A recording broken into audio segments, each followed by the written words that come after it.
So welcome everyone. We wanted to do a webinar today on our Induction of Labour, creating a regional toolkit to enhance evidence-based care. So for those who do not know me, I'm Catherine Gascon. I am one of the perinatal consultants with CMNRP, and my portfolio mostly is obstetrical within the CMNRP team, and I sit in the Ottawa office. And today we also have my colleague, Lauren Rivard, presenting with me, who is also a perinatal consultant with CMNRP. She has a very similar portfolio as me, so obstetrics as well, but she sits in the Kingston office. So welcome. Just before we get started, I wanted to do a land acknowledgement.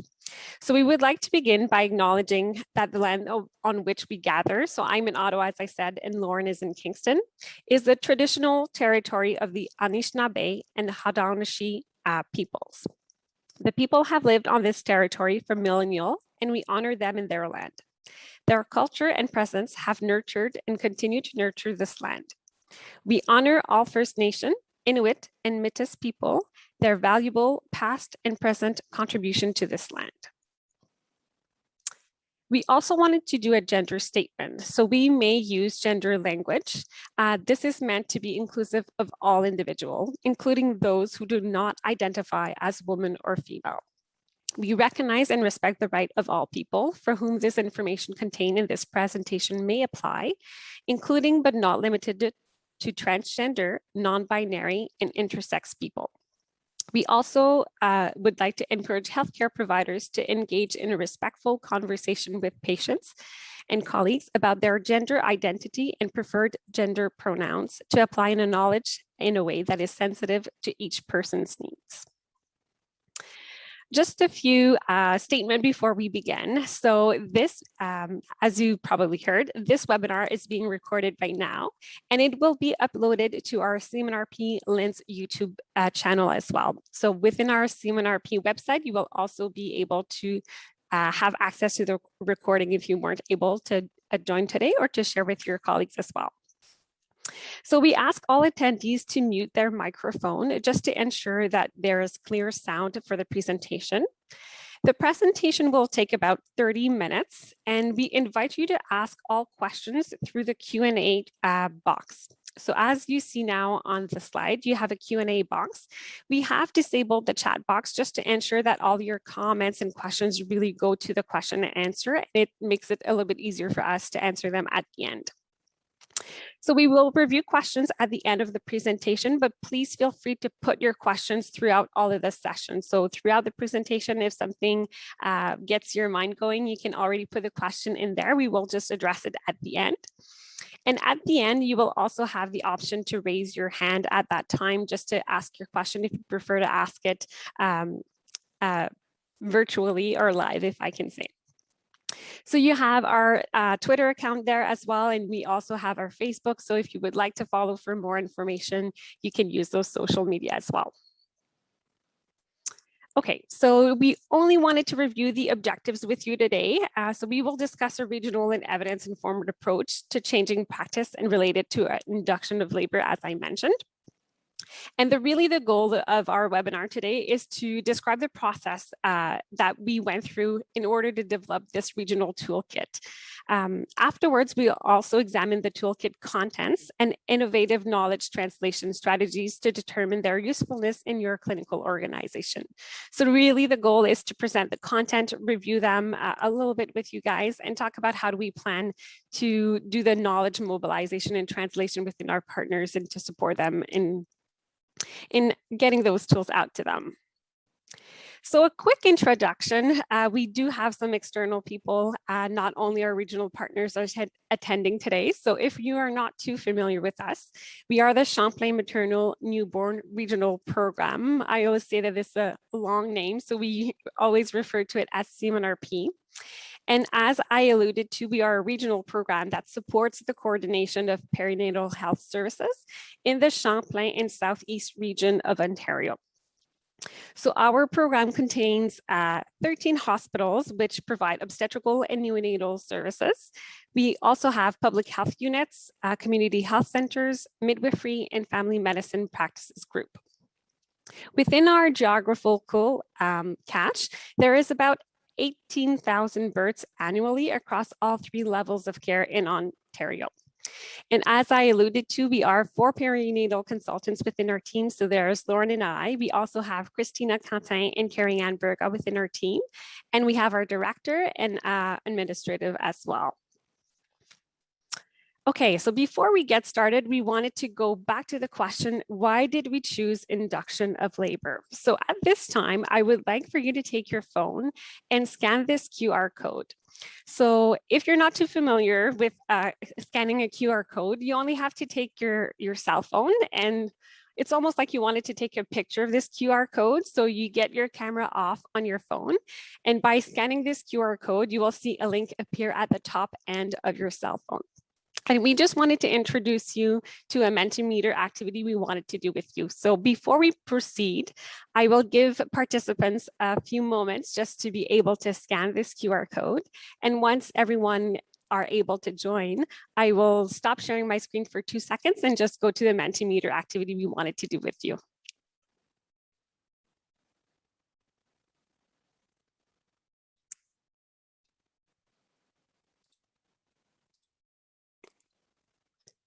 Okay, so hopefully that everyone was able to get the QR code. So I'm going to stop sharing my screen for 2 seconds and just bear with me 1 minute.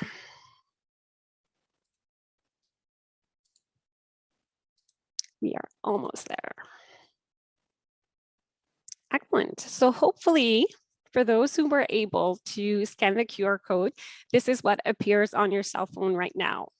So we wanted to provide a case scenario with you and simply ask you a question afterwards. So for the case scenario we wanted to present today, we have a patient that is being induced for post-date with a healthy pregnancy, no complication, and a normal amniotic fluid level. A normal NST was completed. There is no uterine contractions. The cervix is closed, long, hard, and posterior, and the patient lives about 10 minutes away from the hospital. So I see only 3 people were joining the Mentimeter activity. Oh, some of you are starting to join, so I might just wait a few more seconds. Yeah, I think give it a second or two. Yes, I apologize. I might have been too quick on the QR code. Do you think that we need to share again, or? We did put in that you could go to menti.com as well, and Carrie's just put the link in, and the code at the top of the screen that you're seeing on Catherine's screen, so 32808837 will give you access as well. We can, if you want, Catherine, I think, skip back. Oh, and it's a direct link. Sorry, if you choose the link in the chat box, you should be able to get to it right there. So you want me to share the QR code again, just in the interest of time, or? Yeah, we could share the QR code again, just for those to make it a bit easier. So you can go into the link, into the chat box and click on the link, and you should get direct access, or you can go back to your phone and just using your camera, scan the QR code, and you should have a drop-down menu that will bring you to menti.com. And we'll see. We had about 8 or 9 people who were able to join before I was doing the sharing the screen of the QR code again. So we'll see when we go back to Mentimeter. So my apologies for being a little bit too fast. Just keeping you on your toes as you're eating away at the same time.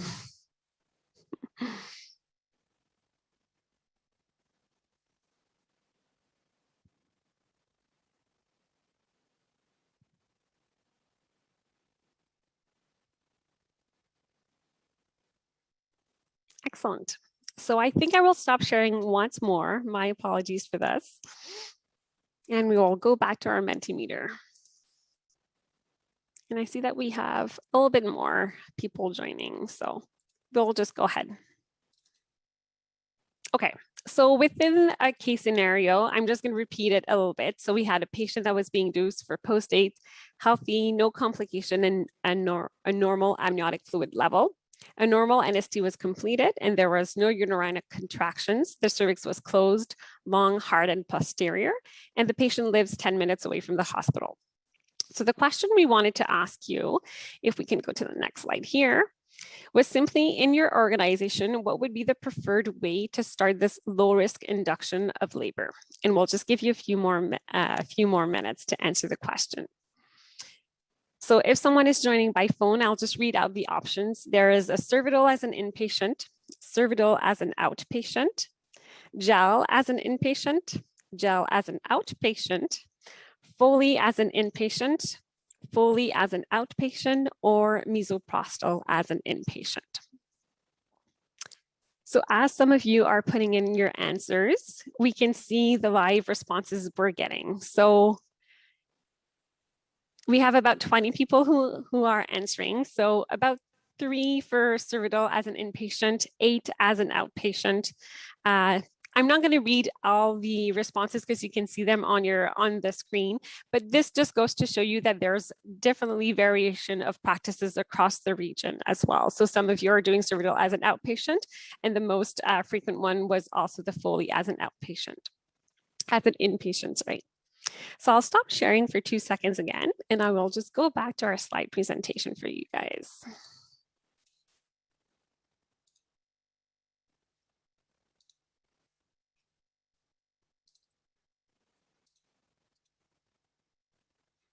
Okay, so to answer that famous question as well, so why did we choose induction of labor? It goes back a little bit even to 2017. So in 2017, there was this low-risk QBP, or the quality-based procedure, that had come forward.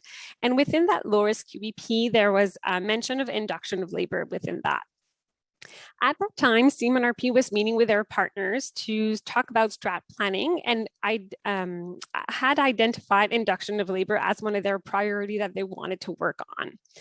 So we knew as well that the Provincial Council Maternal of Child and Health, so the PCMCH, was working on something regionally for induction of labor. At that time, we didn't know what it was. Today, we do now know that it was the Safe Administration of Oxytocin report, but we wanted to do something that would complement their work in creating something for induction of labor. So I think the need for the consistency was even more prominent during the pandemic. We were hearing a lot from our family advisory committees that families were looking for the hospitals that would have the best provided care for them. So there was a lot of inconsistencies in some instances for visiting policies or across the region. So we wanted to see if we can standardize the care related more specifically to cervical ribbing and induction of labor, and then PCMCH would address a little bit more of that oxytocin part. So within our toolkit, this is the cover page for our full induction of labor toolkit, but how did we get to that place first? So in February 2019, we created a work group to address the inconsistencies in the management of induction of labor across the region.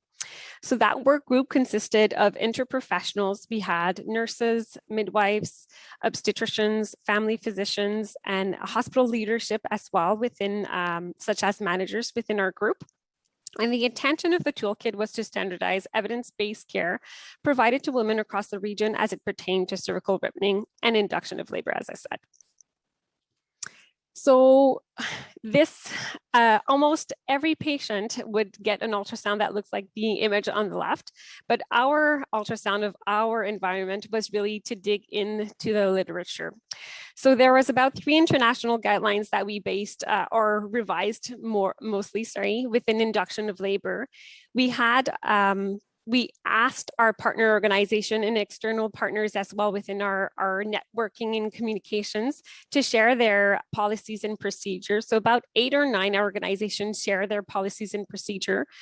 We revised about 12 policies and procedures. So we did a comparison of all these policies and procedures. So if one center was doing inpatient Cervidil, how were they doing it specifically, and was it different across the region or across other partners as well? And we also reviewed 4 patient education tools. So within our partner organization, there was already 4 hospitals that had a bit of patient education tool related to induction of labor, but we wanted to revise them and make sure that the information was now complete and also based on the level of, based on the best evidence care possible at that time. So this is what our environment looked like for months. So this was a lot of literature review. So this only goes to show you a bit of the articles that we had reviewed and just to point a few of them so that you are aware. Of course, we couldn't talk about induction of labor without talking or at least revising the ARRIVE trial, which everyone knows about. Other ones that we really concentrated were articles in trying to prevent the first cesarean delivery. So our goal within this toolkit was really to promote cervical ripening so that induction of labor could be as much as successful in trying to prevent that first cesarean from happening. There was other trial that we took a look at. So one of them here that you can see on the screen is the Geneximol trial, which was immediate or expectant management in gestational diabetes. And another specific one was the IMPROVE trial as well. So that one was comparing vaginal versus buccal mesoprostal for cervical ripening and what was the best evidence at that trial as well. So this is a list of all of our work group members. So we wanted to thank them because without their hard work, that would not have been possible. So just to show the amount of work that was done, when we previously met in February 2019, we thought within a project charter that this would take 6 months. After having such engagement within our work group members, we realized that we wanted to create something a little bit bigger and wanted to put the work in it. So it ended up being a year of working, monthly meetings, a lot of back and forth with emails, feedback. We brainstormed together on tools that could be included in this toolkit, and they had also developed and decided on the final tool that we decided to include in it as well. So when we were looking for our work group members, we always try to have a family member engagement as well, but we just wanted to point out that we did not have a family member within our family member engagement within our work group, but we made all the efforts to find one and we weren't successful. Therefore, what happened is that the CMNRP has a family advisory committee. So we went back to our family advisory committee and we reviewed and revised all of the tools that are included in the toolkit, and they provided a lot of feedback as well. So specifically for our patient education tools, so things that were really going to the patients and families, they had really strong feedback on it and revised all of it with us. So our plan for launching, so after having a year of work group with these members, so back in February 2020, we had a master's student that was with us at CMNRP, and she had gone to 2 of our partner organizations, so a level 2 and a level 3 hospital, and had started doing a little bit of the knowledge translation piece with them specifically. Our plan was then to readjust and see how could that be applied to a more regional effect. And in March 2020, we all know what happened. The pandemic hit us. We were ready to launch, but something was holding us a little bit. So we put our work on hold for a bit, but back in the summer of this year, 2021, we reached out again to our partners to see if it was a good time to launch it, because we know that we wanted to make sure that when we do actually launch it, it wasn't outdated. So our official launch was in September earlier this month of 2021. So if you had, maybe you had already seen our website or through our weekly news if you're registered to receive our weekly news, but we shared the toolkit within our website and it is accessible. And we'll talk about today, how can you access it? How can you see the final tools in it? But we'll review first what is included in it.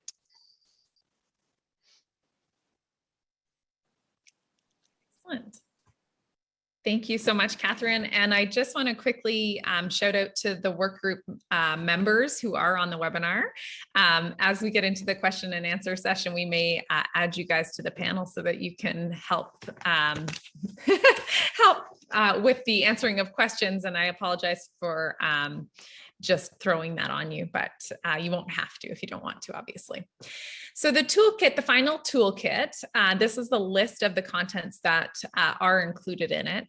So as Catherine alluded to, the toolkit is designed to kind of be the front end in relation to induction of labor, so that cervical ripening process, and then induction of labor in regards to misoprostol, which is kind of a dose-dependent cervical ripening and induction of labor. So we'll go through each of the tools. I'm not going to go in depth on each of them, but I'll just give you a broad idea of how they came to be and what the intention is behind them. So the first tool is one that if you are within our region, you are likely quite familiar with. So that is the Induction of Labor request form. So this form has been in existence for quite a long time. And the previous regional tool had been revised by many of our partner facilities to kind of meet their own organization's needs.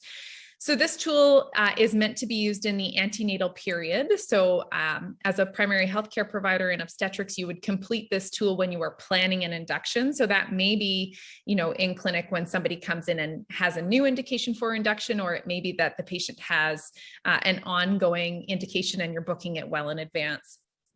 The tool is meant to aid in the prioritization. So we do have priority 1, priority 2, and priority 3 indications. We also indicate or give an option for the clinician to indicate their preference for it to be an inpatient or an outpatient induction based on the whole clinical situation. The tool is not meant to replace clinical judgment. So there's always going to be people who are not going to fit into these boxes in a black and white fashion. And so the intention is to engage in conversations that are respectful and appreciate what the clinical situation is, and then the patient and their family's preferences for their induction of labor. And so we want to really kind of emphasize that while this is an evidence-based tool in terms of where the indications are placed, in some cases, they were placed in various positions within the tool based on clinical consensus from across the region. New to this tool is the Bishop score. So the previous induction of labor request form did not include a Bishop score, and we had at-length conversations about this. I feel like I'm probably speaking to the choir in saying this, but we know that the goal is to not be starting inductions of labor without favorable cervix, and we're defining that as a Bishop score that is greater than or equal to 6. And we go a little bit further in identifying that if you can get a Bishop score of 8, you're more likely to have that patient experience a vaginal birth, similar to if they went into spontaneous labor. Additional features on this tool, in relation to the Bishop score, we also wanted to look at the opportunity to increase the likelihood of it being well documented in the initial booking procedure, and then as well when the patient arrives onto the unit for cervical ripening. The priorities in relation to that, I'll just say one more thing, don't go back, Catherine, are really meant to help the clinician to prompt reassessment. So they are based on our largest centers and their large volumes of induction of labor. So some centers throughout the past few years have ran lists of 15 plus patients at a time. And so the priorities are meant to indicate the level of urgency, but also prompt the clinician in regards to reassessment parameters. The cervical ripening process flow chart, or cervical ripening options flow chart, is a tool to help obstetrical healthcare providers decide on which method of cervical ripening is going to be optimal for the patient. So although we started the presentation with a demonstration of how much variation there is, and while the intention is to decrease variation in some aspects, the intention is not to prevent clinicians from using any one type of method of cervical ripening. And so this tool is just to identify what options are out there, when they should be done as inpatient versus outpatient, and when they need to be done as inpatient only. It highlights options across the region. So we saw that there was variation in our slide earlier today. Options to use with rupture of membranes, and it includes the reassessment parameters and then the considerations for when you can start oxytocin as well. So the idea behind this tool is that it would potentially be in a medication room or a clinical decision-making area and blown up so that you could follow through the tool itself. It was adapted from the Safer Care Victoria guideline. So the next tool we're going to look at is our patient education tool on cervical ripening. And so once again, we've got a couple of QR codes for you. If you would like to scan the QR codes, we would be happy for you to do so. It will bring you to a 2-page document that highlights indications for induction of labor, various methods that are used within the region, the frequently asked questions around induction of labor, questions that are asked around the process of induction of labor. There's a discussion included around the time cervical ripening may take, and then information about the acuity of labor and birth units within our region. So our family advisory committee really advocated for this tool in particular. There were 2 organizations within our partner hospitals that did have some variation of a tool similar to this that we took and kind of ran with and adapted. But the families really made it clear that what they needed was consistent information regardless of where you were going, because patients were being told they would be going in for cervical ripening, the unit would be too busy, so their cervical ripening would be delayed by a day or 2. They would present believing that when they went in for cervical ripening, that they were going to be staying in hospital in many cases, and in many cases that was not what would happen. And they really felt that this was a place where we could really increase patient and family member comprehension around the process to set standards and realistic expectations for families. I do see that there was a message about the QR code being difficult to zap. We do apologize for that. It has worked for some people, but we can direct you to the full 2-page form. So this document, what you're seeing is meant to be a poster that would be blown up in an antenatal clinic. So again, if your antenatal clinics are in hospital, midwifery clinics, or community obstetricians or family physicians that are providing obstetrical care, it will link you to the appropriate tool based on which QR code you scan. So if you scan the one on the English poster, you'll go to the English 2-page document. If you go to the French QR code, you'll get the French 2-page document. And the document is designed so that if you have patients who don't have access or ability to scan, you could print it off as a 2-page document to hand to your patient and have them go home with. The other key thing in regards to the patient education tool is we do have a few centers that have closed caption monitoring in their patient waiting areas. And so we did take the contents of this tool and at a very high level, created a PowerPoint slide that can just be put onto a circulation that has some key information around induction of labor. It shows the patient what a Foley catheter looks like. It shows what a cervidil looks like, and talks a little bit about the various methods and how they may be used and the length of time the process may occur over. So the next tool we wanted to mention is the updated policy on outpatient induction of labor specific to cervical ripening. Again, this was a tool that was being used in some centers across the region, but in many cases had been outdated for quite some time. And then other organizations within our regional program, we're not doing outpatient induction of labor, and we're looking for tools to support their practice in moving forward to providing this method of cervical ripening. So this policy does not focus on one versus another. It provides both mechanical and pharmacologic options, so both Foley's or balloon catheters and the various prostaglandins that can be used for outpatient cervical ripening.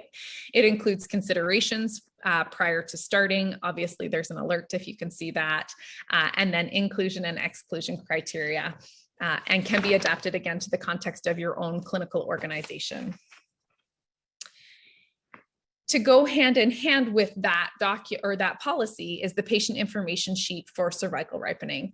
So this is a tool that is given when the decision to proceed with induction of labor is made and the intention is to have an outpatient cervical ripening done, provided the patient meets the inclusion criteria.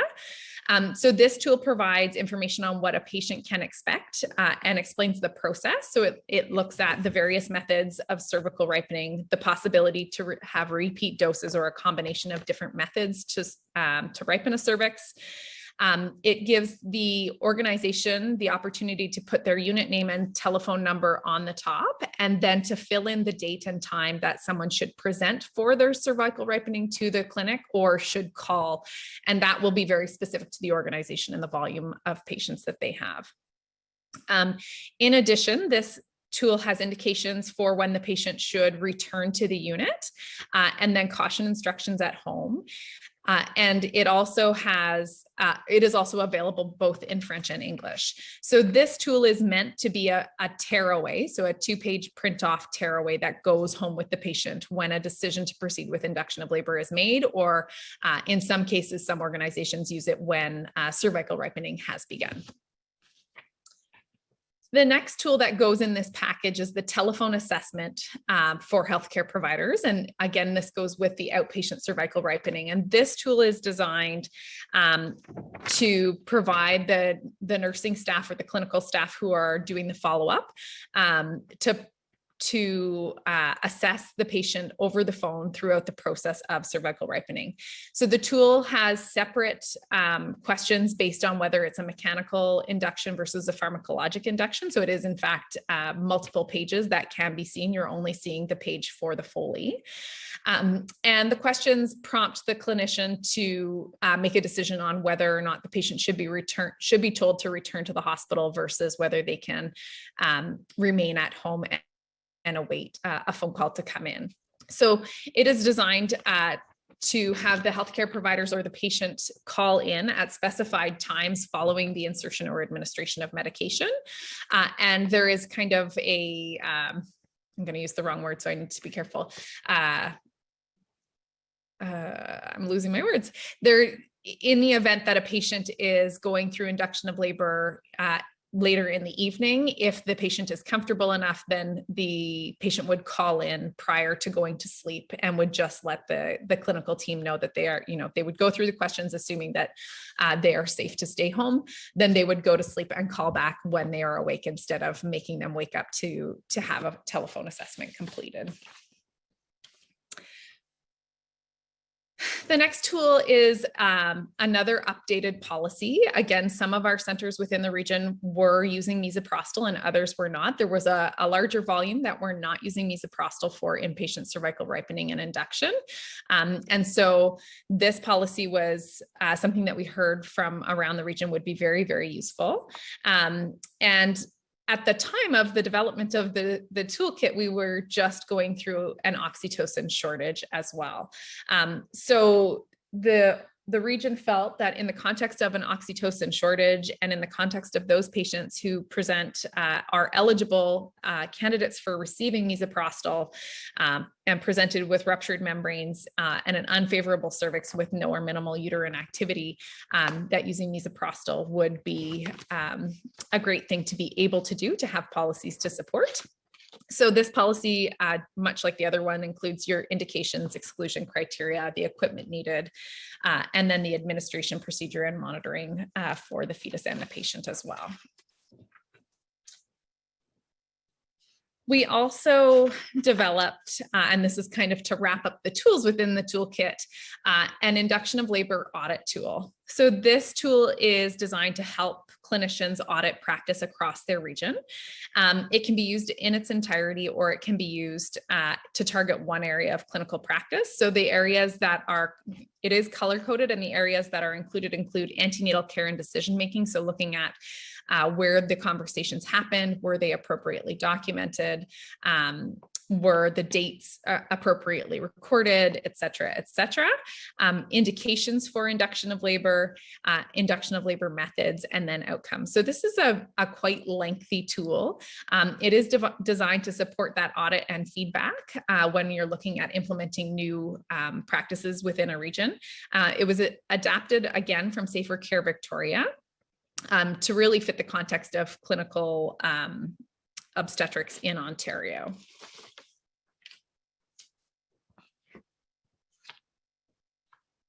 So knowledge translation, we've begun our knowledge translation process in some manner. So we have put the toolkit on the CMNRP website, and we'll talk about that in a few minutes. In addition to that, we presented at the Canadian Association of Perinatal and Women's Health Nurses Conference last week. We're presenting here the toolkit to our regional partners and anybody else who chose to join us. So we're very thankful for everyone who has come. And we have a very in-depth knowledge translation plan that we will continue to move forward with. So following this webinar, we will be reaching out to our partner organizations to set up an additional webinar that will provide an opportunity for our partners to get in-depth information in the form of a Q&A session. So the toolkit is now available. What we are hoping is that people will take it to their program department meetings, start to talk about it, look at what tools within the toolkit are really required for their organization and what they want to see implemented. In light of the fourth wave, we appreciate that this might be very, very challenging, and we might have to be very flexible in the timelines. But we also were starting to get a little bit antsy in terms of the fact that the toolkit was completed in February of 2020, and here we are in September of 2021, and had not been really able to launch the toolkit because of the pandemic. So we really felt it was better to get the content out while it was still current and relevant.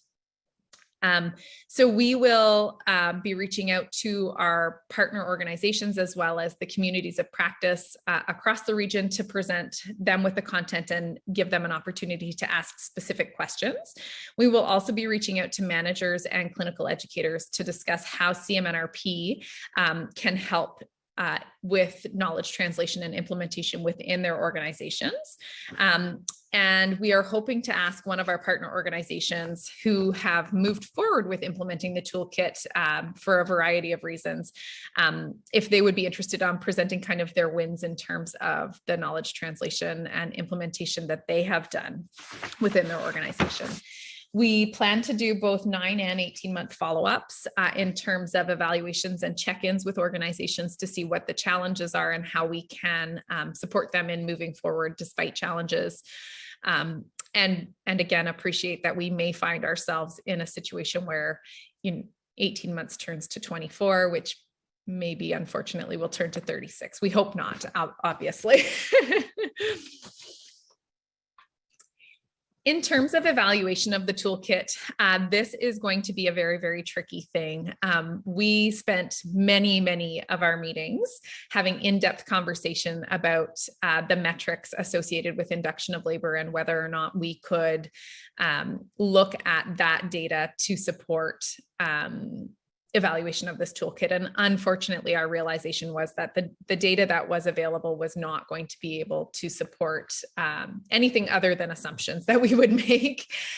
We did bring forward several enhancements to the Better Outcomes Registry Network as it related to cervical ripening, because at the time, and I don't believe any changes have been made yet, but they've certainly received the information and have confirmed they've received it.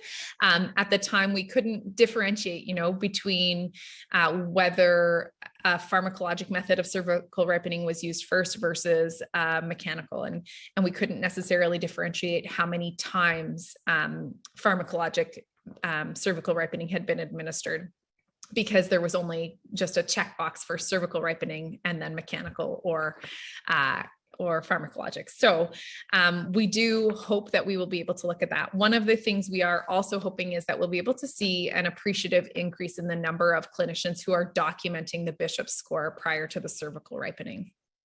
And ideally, at the time of starting oxytocin as well. We will be able to look at the number of hospitals within our partnership that are using the toolkit and using various tools within it.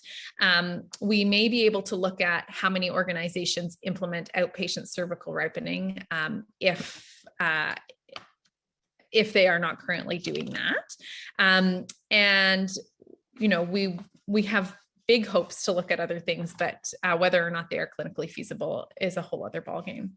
So we do hope that we will be able to provide some comprehensive evaluation, at least on uptake and implementation of the toolkit. And hopefully we can have a few clinical pointers that we can say, we may have influenced the Bishop's score being documented, et cetera.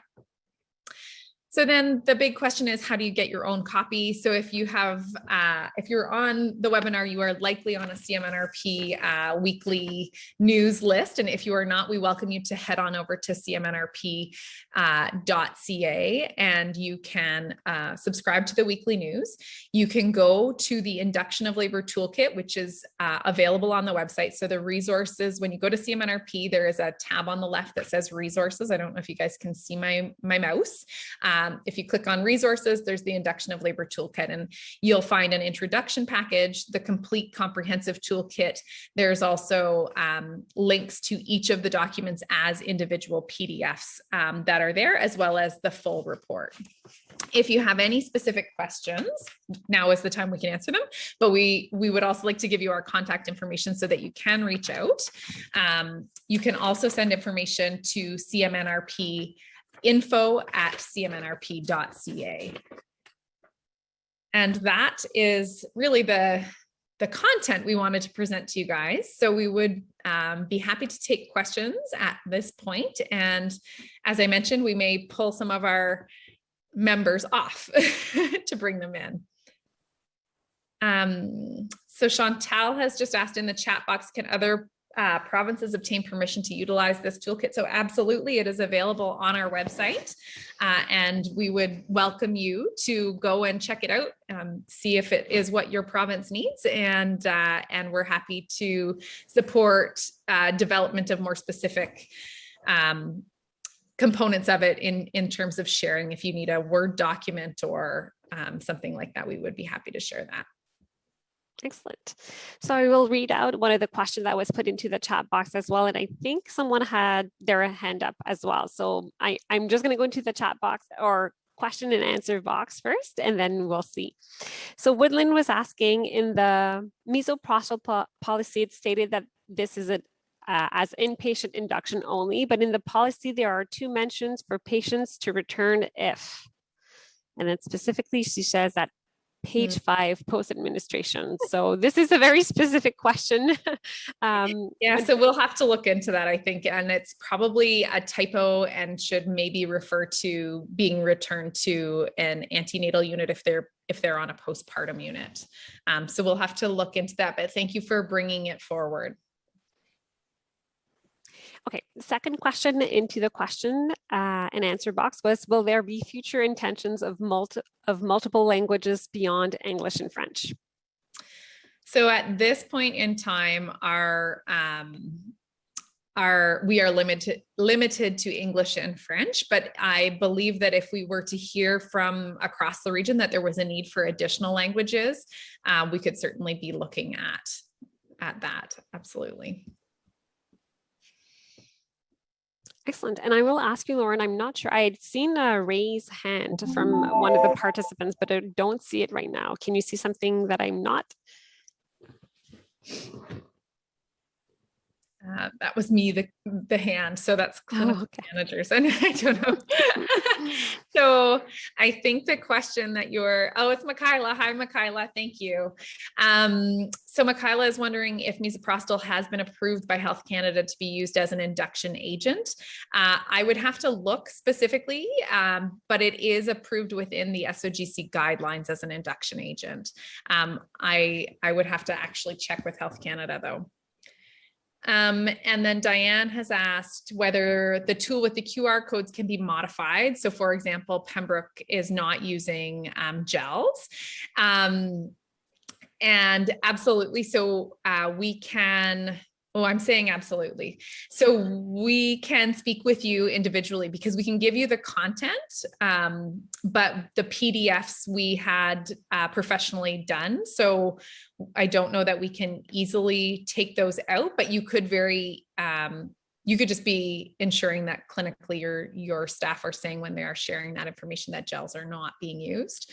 We do still have organizations in both the southeast, the southeast and Champlain that are using the gel, but a lot of organizations will be using one thing or another. And so these are kind of all-encompassing tools that address all of the options, where most of our organizations have one or two options that they are offering in most cases. So. Excellent. And it was rather a comment that was put into the question box as well for when they asked about other languages being available other than French and English, they were looking more so for Arabic. I'm guessing this is a more popular language needed as well. So it could be something that we can take a look down the road to see if it is something that regionally people are looking for sure. Yeah. So Michaela has another question just about the data to support inpatient versus outpatient inductions using Cervidil and as one preferred over the other and the reasons for that. So the data on outpatient induction is still kind of up in the air, if I'm being completely honest. But what we do have good data about is patient satisfaction, and that patients are much more satisfied with outpatient induction of labor options. I will stop sharing only the interest that it's a little bit easier for us to see everyone like this. So if I don't see more questions in the Q&A, or I don't see any raising hand, but we are more than welcome to answer any of your questions. So we are available to reach by email, as I said, either to Lauren and I or to the CMNRP info at cmnrp.ca as well.